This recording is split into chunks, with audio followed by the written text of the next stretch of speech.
The handler's notebook is the only thing I kept that I wasn't supposed to. It's a small green field book, the waterproof kind with the elastic band, and the band gave out years ago, so I keep it closed with a rubber loop off a broccoli bunch. There are 41 pages of writing in it and at least 9 pages torn out. I counted the stubs once. 9 pages, removed cleanly enough that whoever did it took their time. The handler who owned it didn't tear them out. I know that because I asked her, years later, and she went quiet on the phone, in a way that told me she'd asked herself the same question, and hadn't liked the answer either. I've had the book in a drawer under some old topo maps for a long time now. The maps are the 1987 series, the green ones, before the survey was redone. On those maps, the lake has a name. On everything printed after about 1991, it doesn't. It's just a blue shape with a contour line and a 4-digit maintenance code, the kind they assign to a culvert or a gate. The older rangers called it Bellwether Lake. I never heard anyone say where the name came from, and I've stopped trying to find out, because every time I do, I end up holding this notebook again, and I'd rather not. So I'm going to say what happened. Not for a file. There's no file this goes in. I'm saying it because I'm old enough now that the people who told me to leave it out are mostly dead, and because I signed something once that I shouldn't have. And a man should square that before he can't. Greywater National Forest sits up along the northern edge of the state, close enough to the border that some of the old logging crews used to cross it without thinking about which country's trees they were cutting. It's lake country. Black water, glacial, deep in the basins and shallow and boggy at the edges. The pine grows close and wet, and the needles rot into a mat that holds your boot like a wet sponge. There's fog most mornings off the water that doesn't always burn off when it should. Radio is bad in the low ground. There are roads on the old maps that aren't on the new ones, and a few that are still out there, gated and growing over, that don't appear on any map at all anymore. I worked that forest for 26 years. 11 of those I spent up in a fire tower in the summer seasons, which is a different kind of solitude than people imagine, and the rest I worked search and rescue, which is the kind of job that teaches you that the woods are mostly indifferent and occasionally not. I want to be careful here, because I've heard a lot of stories told by men who started ordinary and ended up sounding like they wanted the woods to be haunted. I never wanted that. I wanted the forest to be exactly what the maps said it was. That was the whole appeal of the work. You take a last known point, you set your containment, you run your grids, and the math of it tends to find people. Most of what we did was math and walking. People get lost in patterns.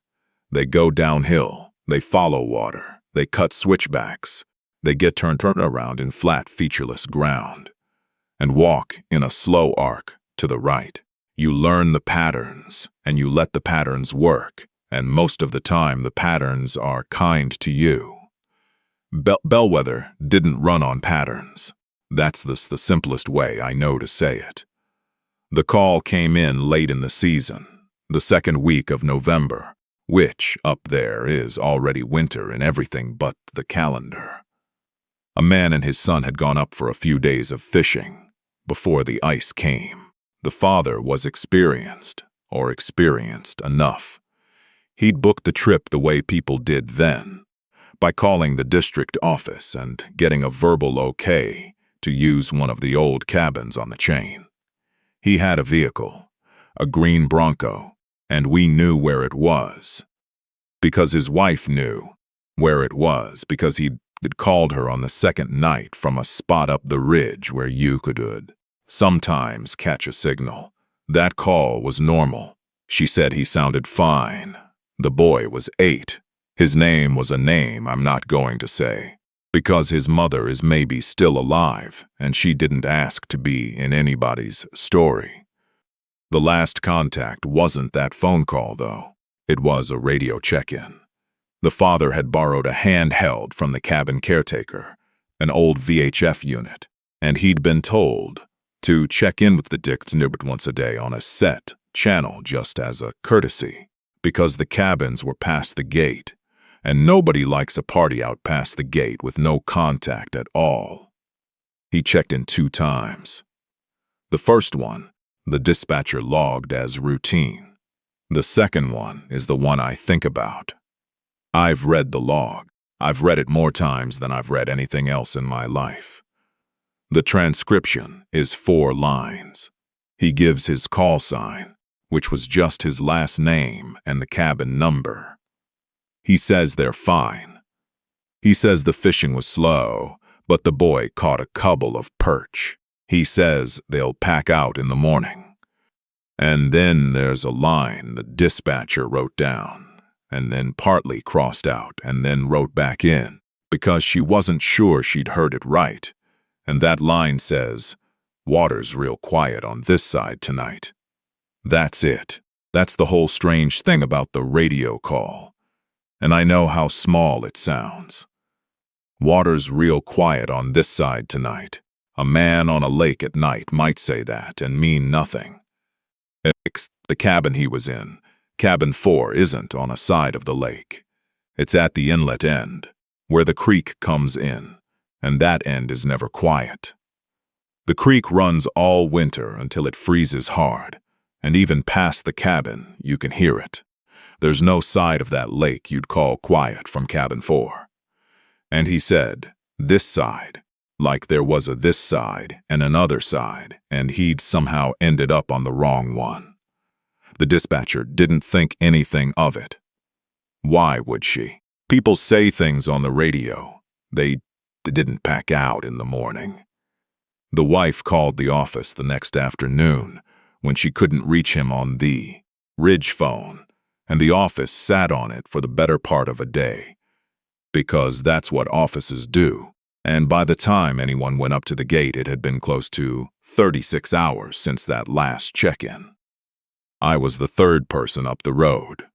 The gate was a rusted swing gate on a chain, padlocked, no sign of being forced, and the Bronco was parked at the trailhead pull-off where it should have been. Cold, frost on the windshield, inside and out, so they hadn't driven anywhere. Whatever happened, happened on foot, on the chain, around the water. The trail in from the gate to cabin 4 is about 1.25 miles. Wet pine the whole way.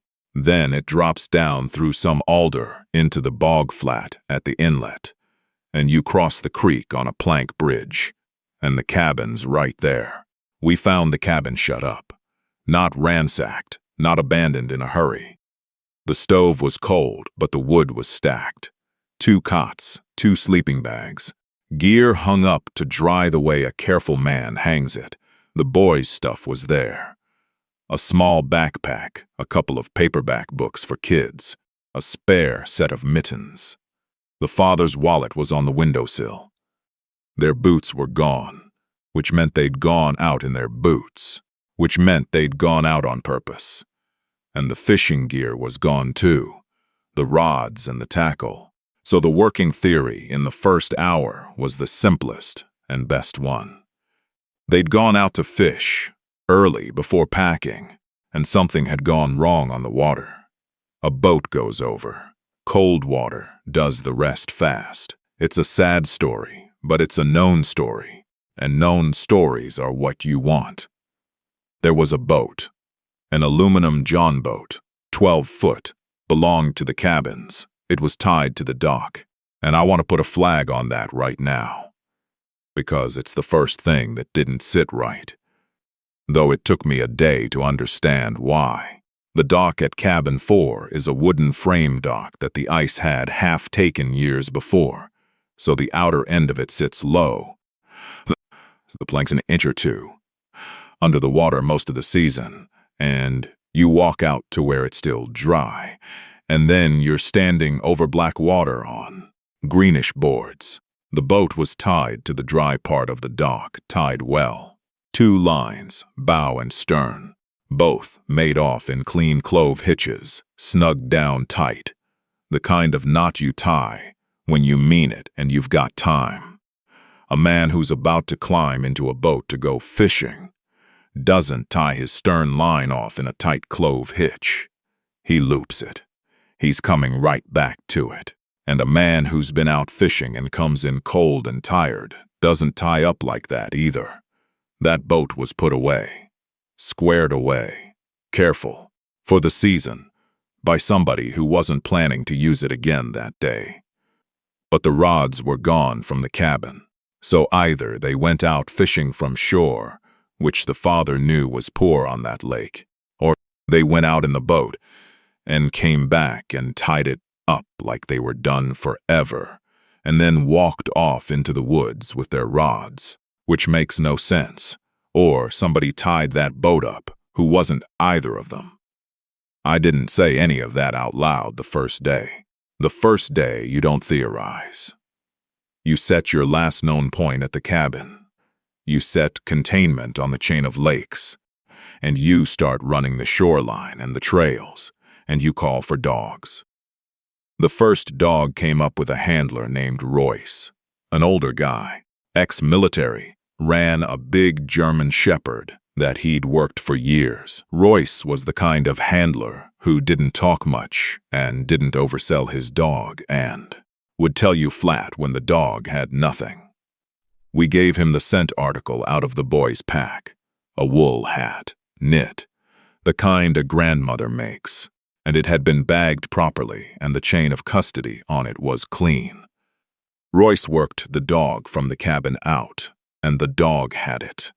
Right away, through the cabin, out the door, down past the woodpile, onto the bog flat. The dog was into the scent and pulling, tail up, working hard, and Royce was reading him and nodding, and the dog took us off the trail and down toward the water along the shoreline, to the east of the dock, and we all felt the lift you feel when a dog's got a line, because a dog with a line means you're close.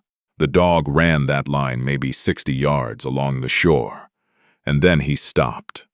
He didn't lose it. I've watched a lot of dogs lose scent, and it looks like searching. The dog casts around, head down, working a circle, trying to pick the thread back up. That's not what this dog did. This dog stopped like he'd hit a fence. He stood there at the waterline, with his front feet just shy of the mud's wet edge, and he didn't cast. He didn't circle, he just stood. And then he sat, and then he lay down, and he looked back at Royce. Royce gave him the command to work, and the dog didn't move. Royce walked up to him and crouched down and put a hand on him, and the dog was trembling. Not cold trembling. The day was cold, but that dog had a coat for it. He was trembling the way a dog trembles at a vet, and he would not put his nose any closer to that water. Royce stood up and looked out at the lake for a while, and then he looked at me, and he said, "He's got scent right to here. It doesn't go on. It doesn't go back. It stops here." I asked him what that meant. Royce had been doing this 20 years. He said, "It means the scent stops here." And then, after a minute, "I've never had it just stop. It goes somewhere. It goes in the water. It goes up a tree where something carried it. It goes onto a road, and a car takes it. It doesn't just stop." He wasn't spooked yet. He was a professional, and he was annoyed, which is what professionals do instead of being spooked. He figured the cold water had killed the scent at the edge, that the father had gone into the lake right there, and the dog was telling us the entry point, which would have been useful. It would have given us a place to focus the shoreline sweep, and to think about whether we needed divers, so we flagged it. Orange tape on an alder branch right at the waterline. And I wrote it in my own field book. The entry point at the east shore. Dog refused beyond. That part I wrote. What I didn't write, not at first, was that the dog wouldn't go back the way he'd come either. Royce had to carry him. 60-pound shepherd, and Royce picked him up off the mud and carried him 40 yards back up toward the cabin before the dog would walk on his own. A dog that's just done its job doesn't need to be carried away from the spot. A dog that's scared of one specific thing usually wants to put distance between itself and that thing in any direction. This dog wanted to be carried, like he didn't trust his own feet near the line he'd found. I told myself the dog had had a hard season. Royce told me the same thing in those words, almost like we'd agreed to. He's had a hard season. Maybe he had. The shoreline sweep that afternoon turned up the boot prints. The father's, by the size and the tread, in the frozen mud along that same east stretch, and they were good, clear prints because the mud had frozen since they were made, and locked them in like a cast. The prints came down off the higher ground, walked the shore, and went toward the water, toward the exact place the dog had stopped, and then there were no prints coming back. We looked hard. You can lose return prints on hard ground or in leaf litter, but this was soft frozen mud holding a perfect record, and the prints went down to the waterline, and that was the end of them. Which, again, fit the drowning. He walked to the water. He went in. He didn't come back. The prints told the same story the dog told, except the dog wouldn't cross where the prints ended. And I'd never in my life seen a dog refuse to follow scent down to a waterline. They don't like cold water, sure, but a working dog will put its feet in the mud at a known entry point. This dog wouldn't. He'd stop a body length short every time we tried. Like the last few feet of that mud belonged to something he wasn't allowed to step on. That night we set up incident command at the gate, in a couple of trucks and a canvas tent, and we ran the board. Last known point, containment, sectors, resources. The lake got divided into shoreline sectors, and we lettered them, and the water itself we left for diver Zod we hadn't gotten yet. Standard. I slept 3 hours in a truck and dreamed about the creek, which I could hear all night from the gate, running, because the creek was never quiet, and I remember waking up at one point absolutely certain it had stopped, and lying there listening, and it hadn't stopped at all. It was running. I dreamed the silence. Second day, they brought up 2 more dogs. The second handler was a younger woman named Devon Hatcher. The notebook in my drawer is hers. She ran a Belgian Malinois, a fast, intense dog, and she was good, better than her age, the kind of handler who reads the dog instead of telling the dog.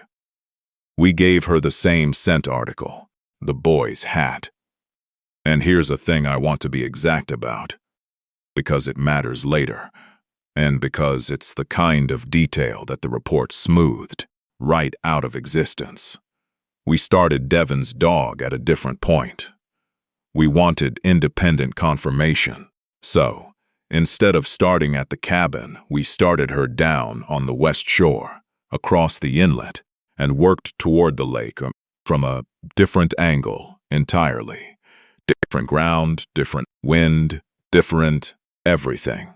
And Devon's dog picked up scent too, which surprised me, because the boy shouldn't have been on the west shore at all, according to the boot prints and the first dog. But the Malinois had something.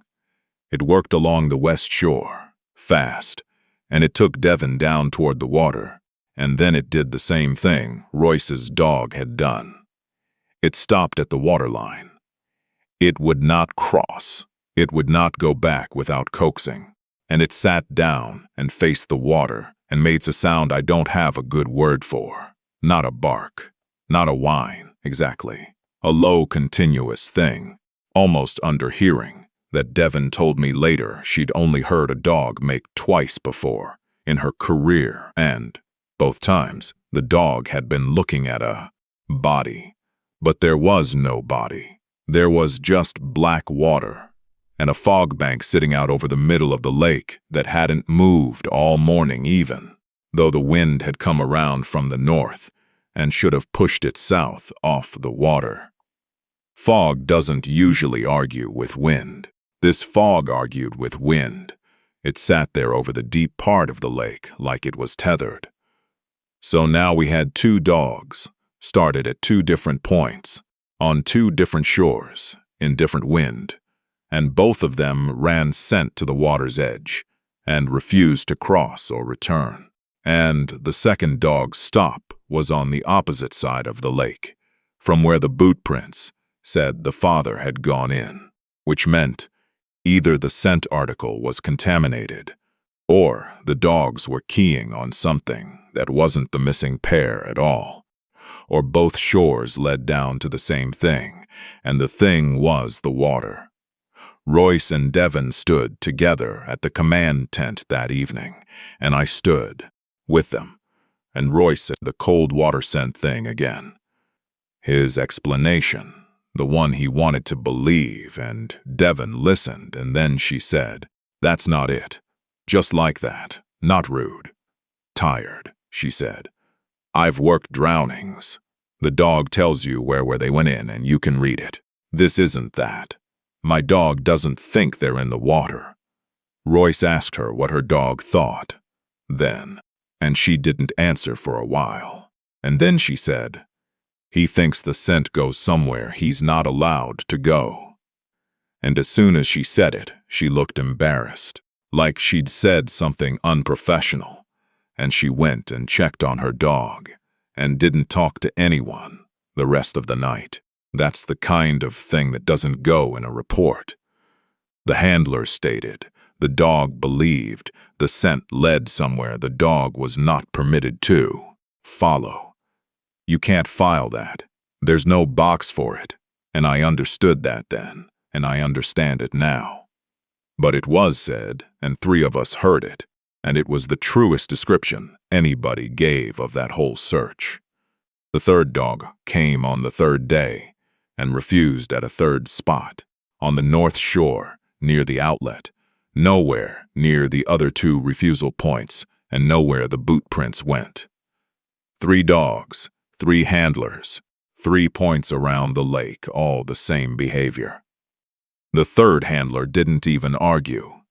He'd heard about the first 2 by then. He just worked his dog up to the line, watched it sit and refuse, and reeled in his tracking line and said, "Yeah," same as they said. And he packed his dog into his truck early, and I don't think he was glad to be leaving, but I think he was glad to be leaving.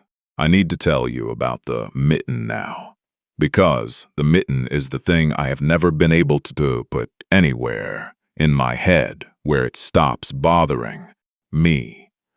On the second afternoon, while Devon's dog was refusing the west shore, one of the ground searchers walked the dock at cabin 4, just a routine check of the dock and the boat, and on the dock, out near the dry end above the water, sat a child's mitten, wool, red, with a band of white at the cuff. It matched a set we'd seen in the cabin, the spare set in the boys' pack, except the spare set in the cabin was a complete pair, both mittens I'd seen them myself. So this was a third mitten, or it was one of the boys that he'd worn out, and it was sitting on the dock. It was dry. Everything on that dock was wet. The morning fog wet everything. The dock planks were slick with it. The old leaves dripped. The lines on the boat were soaked and stiff, and this little red wool mitten sat on a wet plank, and it was dry all the way through. Bone dry. I picked it up myself. I held it. I've thought 1,000 times that I imagined how dry it was, that I wanted it to be strange. But I didn't want it to be strange. I wanted to find that boy alive, and a dry mitten doesn't help you find anybody. It was dry the way something is that's been kept inside in a drawer by a fire and then set down out there a minute before you found it. The wool wasn't even cold. On a 30-degree day on a fog-wet dock, the wool was room temperature in my hand. I bagged it, chain of custody, the whole thing, and I wrote it in my field book. Child's red wool mitten recovered, dock, cabin 4. And I stopped my pencil there, and I did not write the word dry. I want to be honest about the exact moment, because that's the moment I've come back to. The pencil was on the paper, and I knew the word that came next. And I didn't write it because I already understood, 2.5 days in, that there was a version of this search that ended in a file and a version that didn't. And the word dry belonged to the version that didn't, and we needed the version that ended in a file. For the family, that's what I told myself, and it was even partly true. So I left it out. That's the first thing I left out. There were others. That was the first. The shoreline started not matching the map around then too, and that's harder to explain because it sounds like incompetence. And we were not incompetent. We were running shoreline sectors with chest compass and pace count and flagging tape because the GPS units we had then were poor under the canopy and useless in the low fog, so we did it the old way. And the old way is reliable. You walk the shore, you pace it, you flag it, and the distances add up to the map. On Bellwether, they didn't add up. The East Shore sector, between 2 fixed points we'd flagged, 2 rock features we could see and stand on, paced out at 400 and some yards one morning, and just over 600 the next, by the same searcher with the same pace, in the same boots. That doesn't happen. A man's pace count drifts, sure, 10% over rough ground, not 50% between 2 fixed rocks. We re-flagged it twice. The flagging tape from the first day was still hanging there, we could see it, and the new pace count put it in a different place than the new flags. We had 2 sets of orange tape on that shore that should have been in the same spots and weren't, and the searcher who did it was a steady man who came back to the tent looking like he wanted to quit the work entirely, and all he'd say was, "The shore's longer than it ought to be. I don't know how else to put it. It's longer than it is." Compass bearings did a thing too. If you stood on the high ground and shot a bearing across the lake to a fixed point on the far shore, then walked down toward the water and shot the same bearing again, it had moved. Not much. A few degrees toward the water, toward the deep part where the fog sat. Every time, the closer you got to the lake, the more your needle wanted to pull toward the middle of it, and you'd correct for it and tell yourself it was iron in the ground, magnetic rock. There's plenty of it up in that country, and that's a real thing, and it's probably the answer. And I have held on to that answer with both hands for a long time. Magnetic rock, it's a real thing. The radio got worse near the water. That country is a radio dead zone in the low ground anyway, so nobody thought much of static near the lake. But it wasn't only static. The teams working the shore would call in their sector checks, and command would hear them fine from the gate, but the shore teams would say afterward that they'd heard command answer in a way command hadn't, or heard another team that wasn't transmitting, or heard a check-in come back to them in their own voice a beat after they'd sent it, like an echo that shouldn't exist on a simplex radio. I caught one of those myself. I keyed up to call a sector and let off the key and heard my own last 3 words come back to me out of the speaker, flat, in my own voice, shore over, and then nothing. I told myself it was a stuck repeater somewhere. except there was no repeater on that channel. It was simplex. There was nothing to bounce it. The Thermos was the fourth day. One of the boats we'd finally gotten out on the water for the surface search found a Thermos. Steel, green, the father's by the cabin caretaker's description. It was floating in the open water, near the middle, near the fog. And it was floating upright. A Thermos with anything in it floats on its side or sinks. An empty one floats on its side too, mostly, bobbing. This one stood straight up in the black water, like it was set on a shelf, the cap up, riding the surface dead vertical. And it stayed that way while the boat came up on it, and the searcher who reached for it said the water around it was flat. Glass flat. A circle of it maybe 10 feet across, flat as a table, while the rest of the lake had a light chop from the wind. He grabbed the Thermos and the flat water wasn't flat anymore, and that was that. There was nothing in the Thermos. Bone dry inside, cap on tight. The caretaker said the father never went anywhere without coffee in it. I don't have a magnetic rock explanation for an empty steel Thermos floating, upright in a flat circle of black water on a choppy lake. I've tried to build one for 30 years. I can't get the parts to fit. On the 5th day, Devin Hatcher's dog wouldn't get out of the truck, and Devin came and found me, and we walked a little way up the road from the tent, away from the others, and she told me the thing that's in the torn-out pages of her notebook. Or was, before they were torn out. She said the night before, parked at the gate, she'd had the windows cracked because the dog gets hot, and a little after 3 in the morning she'd heard a child laughing. Out across the lake. From the far side, the north side, the side nobody was on. A kid laughing the way a kid laughs when somebody's playing with him, that rising, delighted sound, 2 or 3 bursts of it, carrying clean across the water in the still part of the night. And her dog, who had not made a sound all night, sat up in the back of the truck and faced that direction and started doing that low, underhearing thing again, and would not stop, and she'd had to bring him up front and hold him. I asked her if she was sure it was from the far side, because sound does funny things over water at night. It carries and it bends. A sound from your own camp can seem to come from across a lake. She said she was sure. She said, it came from the far side. And here's the thing I can't make work.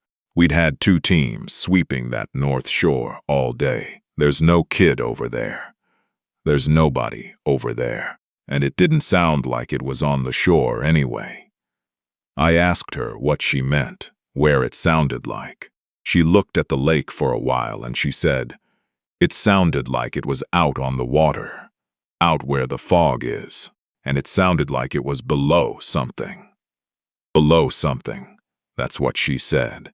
And then she said the thing that I've kept all these years and never repeated to a living soul until right now. She said, when the laughing stopped, there was a second where I heard a man's voice, real low, and I couldn't make out the words except the last part. And the last part was, don't call the dog, don't call the dog. She wrote it down. I know she wrote it down because she showed me the page.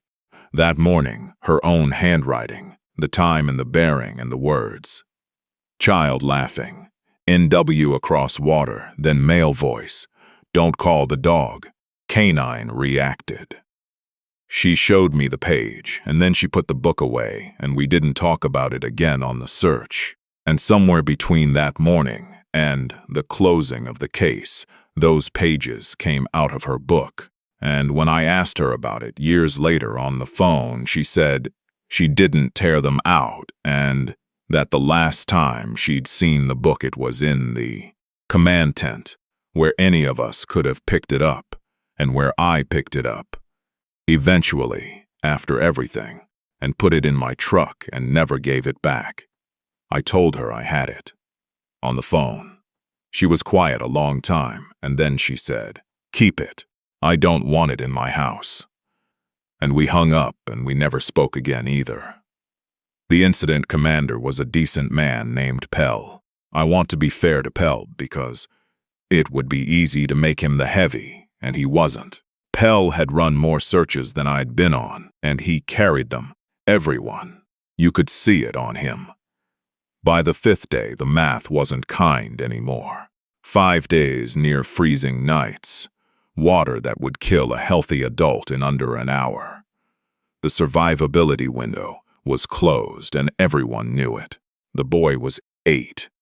Pell had to start moving the operation from rescue to recovery, and recovery on a lake means divers and sonar, and a body, and we didn't have a body, and we weren't going to get one, because the dogs wouldn't go near the water, and the divers we finally got refused to stay. Down. I'll say that plain because it's the last piece. We got 2 divers up on day 6. Sport divers with cold water certs that the county used. They went down off the east shore at the entry point, where the boot prints ended, where the first dog stopped. They were down maybe 4 minutes. They came up fast, both of them, faster than they should have, and one of them was done, just done, sitting on the shore, pulling his hood off, with his hands shaking, and he wouldn't go back. The other one said the visibility was 0, which is normal for a tannin lake, black water, you can't see your hand. But he said it wasn't only dark. He said it was quiet, he said, and I wrote this one down, and then I crossed it out, and I can still read it under the cross-out, in my own book, he said. It's quiet down there. There's no quiet like that. You can't hear your own bubbles. A diver always hears his own bubbles. It's the loudest thing in the world down there. He went down into a lake and couldn't hear his own bubbles, and he came up, and he didn't go back, and neither did his partner, and that was the end of the underwater search. Pell didn't push them. You don't push a diver who says no. And the thing I saw, the thing that's mine, that nobody can take or confirm, was the 6th morning, before the divers, before light. I'd gone down to the east shore alone, which you're not supposed to do, to pull some flagging and reset it before the teams. Before the teams started, and there was fog on the water like every morning, and it was that gray before dawn light, where the world hasn't picked its colors yet. And out on the water, out past the dock, maybe 40 yards, where it should have been empty, the fog was moving, not drifting. The rest of the fog sat still the way it always sat. But one part of it, a column of it maybe the size of a standing man, a little bigger, was moving against the rest, slow, the way a person wades, and there was a sound coming off the water that I have never been able to name. It wasn't laughing. It wasn't a voice. It was the sound of water, moving the way it moves around something walking through it, that low displaced churn, except spaced wrong, too slow, like whatever was making it was very large and moving very deliberately, and was in no hurry at all, out where the water was over your head, where nothing could wade, walking anyway. I stood on that shore, and I did not turn my flashlight on it. I want to be honest about that, too. I had a light in my hand, and I did not raise it and turn it on. And I've told myself for 30 years that it was because the battery was low or because I didn't want to spook a searcher I thought might be out there. But the truth is I didn't turn the light on, because some part of me knew that whatever was making that water move was not something I wanted to see clearly, and that seeing it clearly would not help anyone, and would cost me something I couldn't get back. So, I stood in the dark, and I listened to it move, slow through deep water it had no business standing in. And then the light came up enough that the fog went pale and ordinary, and the moving stopped, and the water was just water. And I pulled my flagging with hands that didn't work right, and I walked back up to the tent, and I told nobody. We closed the search on day 7. Probable drowning, both subjects, bodies not recovered. That's what went in. That's what I signed. I want to tell you how the report got made, because the cover-up, if you even want to call it that, wasn't dramatic. Nobody threatened anybody. There was no man in a suit. It was just the slow weight of what could be written down, pressing everything that couldn't be written down right out of the file. Pell wrote the draft, and it was honest in its way, and it had the dog refusals in it, all 3, described as they happened, and it came back from the regional office with edits.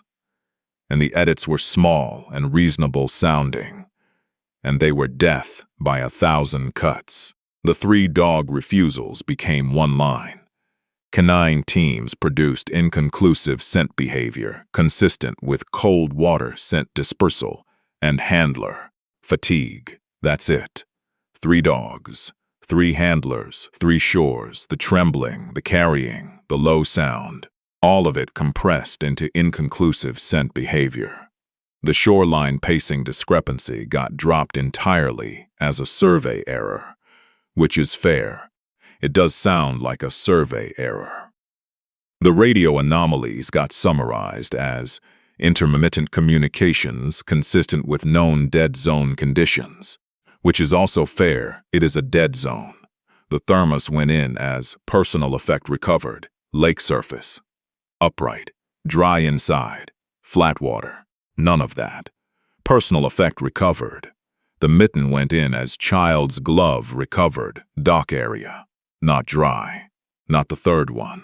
Recovered. Devon's handler statement got shortened to 2 sentences that didn't include the laughing or the voice. Her notebook pages were gone by then, and my field notes, which I submitted, came back to me with a note from a supervisor I won't name.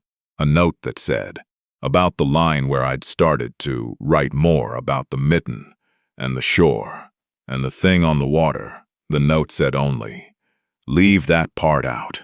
It doesn't help the family, and it won't survive review. And he was right on both counts.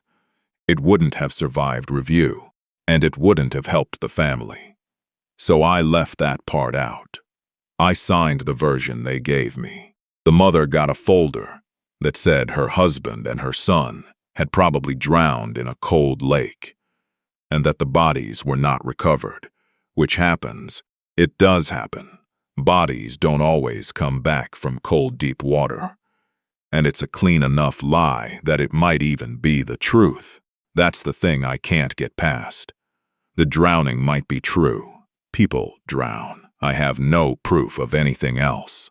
I have a dry mitten I didn't write down, and a thermos standing up in flat water, and 3 dogs that wouldn't cross a line, and a shore that paced long, and a voice in my own radio, and a child laughing from under the fog, and a man's voice saying, "Don't call the dog," and something walking through deep water at dawn that I refuse to look at. None of that is proof of anything. All of it together isn't proof of anything. It's just a list of things that don't fit the story I signed. I never contacted the family again. The mother wrote to the district twice in the years after, asking if anything new had come up. And I saw both letters, and I answered neither. And I told myself that was protocol, that families should go through the office. And that was a coward's reason, and I knew it. I didn't write back because I had nothing to give her that was both true and bearable. The bearable thing was the drowning, and she already had that. The true thing I didn't understand, and couldn't prove, and wouldn't have wished on her. So I gave her silence, which is its own kind of lie, and I let her keep the drowning. Here's why I'm finally saying it. About 2 years ago, a young researcher contacted me, came to the house, sat at my table.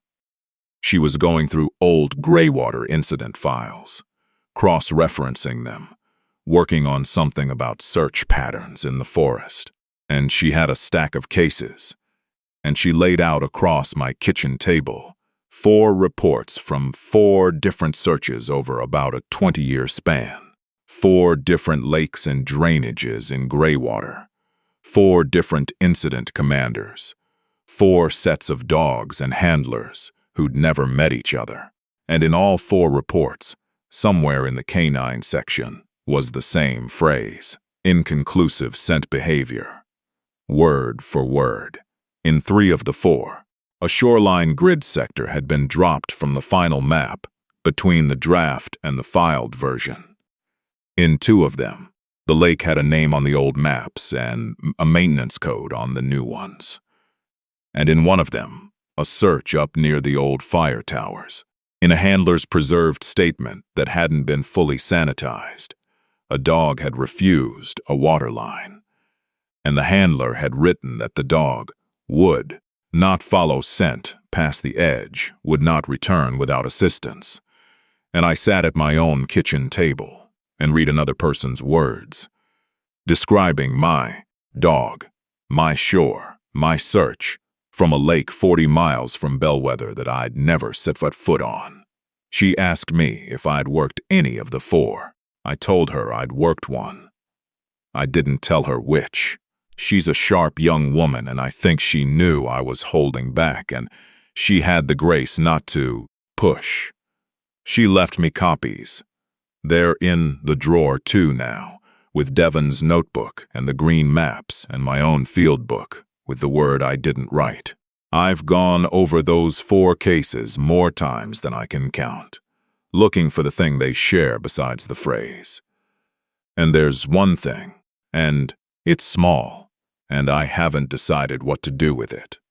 In all 4, the missing were last known to be at the water in the evening, and in all 4, the last reliable contact contained 1 ordinary sentence, with 1 wrong detail in it. A man on a lake that's never quiet, saying the water's real quiet on this side. Things like that.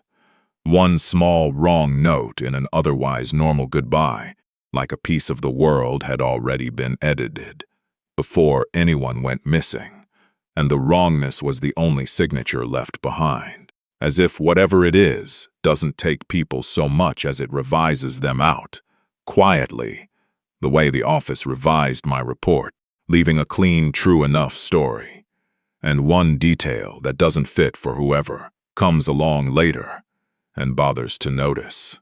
I don't know what was in that lake. I've made my peace with not knowing what, and I'll never make my peace with knowing that I helped make sure no one would ever ask. The dogs knew there was a line, and they knew not to cross it, and they were smarter than all of us, because we crossed it.